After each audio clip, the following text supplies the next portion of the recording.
Hello viewers, मैं हूं doctor Abhijit and I welcome you to my channel fit physio platform. पिछले episode में हमने बात की थी कि यदि आपको शोल्डर से लेकर हाथ के पंजों तक दर्द आता है, सुन्नपन महसूस होता है या फिर झंझनाहट होती है, तो हो सकता है आपकी तीन जो हमारी मेन नर्व्स होते हैं उनमें से कोई एक नर्व कंप्रेस हो रही हो, यानी कि दब रही हो, या फिर उसकी प्रॉपर मूवमेंट नहीं हो रही हो। तो पिछले एपिसोड में हमने कवर किया था मीडियन नर्व को, आज हम कवर करेंगे अल्नर नर्व को। तो अल्नर नर्व यदि आपकी कंप्रेस होती है, दबती है, तो कहाँ पर आपको सिम्टम्स आएंगे आपकी हथेली में, और इसी के साथ हमें कौन से एक्सरसाइजेस करना है ताकि उस पर जो प्रेशर आ रहा है और जो हमारे अल्नर नर्व की मूवमेंट प्रॉपर नहीं हो रही है वो कैसे हम पहले जैसा वापस कर सकें। तो चलिए इसी के लिए हम देखते हैं आज की वीडियो को। सो व्यूअर्स, यदि आपकी अल्नर नर्व दबती है कहीं पर या उसकी प्रॉपर मूवमेंट नहीं होती तो हाथ के इस हिस्से में आपको दर्द, झंझनाहट, सुन्नपन या भारीपन महसूस हो सकता है।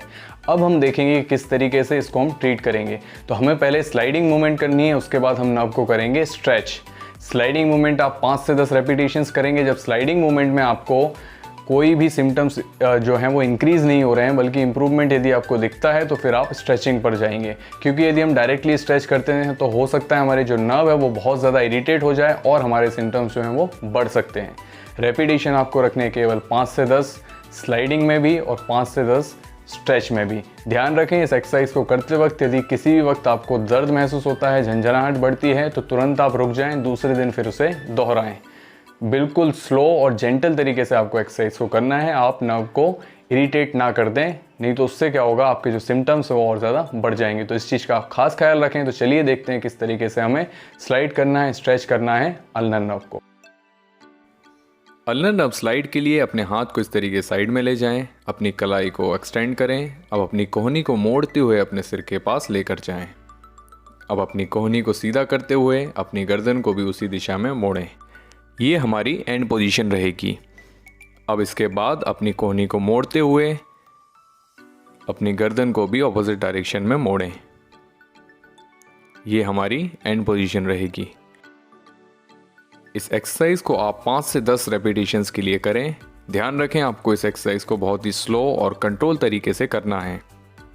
इस एक्सरसाइज से हमारी जो अल्नर नर्व है उसकी मूवमेंट यानी कि मोबिलिटी इंप्रूव होगी।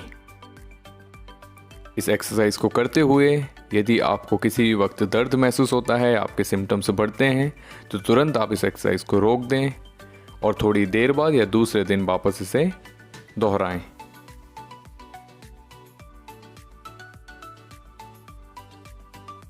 अल्नर नर्व टेंशनर के लिए आप अपने हाथ को साइड में ले जाएं। अब कलाई को एक्सटेंड करते हुए अपनी कोहनी को मोड़ें और सिर के करीब ले जाएं। अब अपनी कोहनी को सीधा करते हुए सिर को ऑपोजिट डायरेक्शन में लेकर जाएं। ये हमारी एंड पोजीशन होगी। अब कोहनी और गर्दन को मोड़कर आपस में करीब लेकर आएं। ये हमारी एंड पोजीशन होगी। इस एक्सरसाइज को आप 5 से 10 रेपिटेशंस के लिए दोहराएं। ध्यान रखें, इस एक्सरसाइज को काफ़ी जेंटल तरीके से करें। यदि आपको दर्द आता है या आपके सिम्टम्स बढ़ते हैं तो तुरंत रुक जाएं और थोड़ी देर बाद या फिर दूसरे दिन इसे दोहराएं। व्यूअर्स, आज के वीडियो में इतना ही। Until the next time, stay fit, take care, stay healthy and don't forget to subscribe to my channel. Until the next time, take care. Thank you.